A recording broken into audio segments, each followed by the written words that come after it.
These are the rain lily bulbs collected and kept it in the moist cocoa-peat medium last year.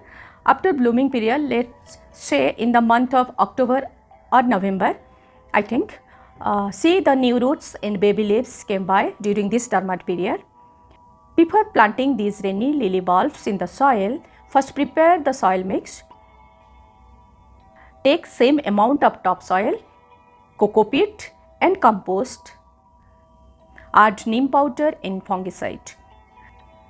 And this soil mix is also suitable for other flowering plants that grows from their bulbs. Now keep these bulbs inside the soil 1 inch down from the surface level. Then sprinkle some soil to cover the tip of each bulb. Now water thoroughly. And after some days,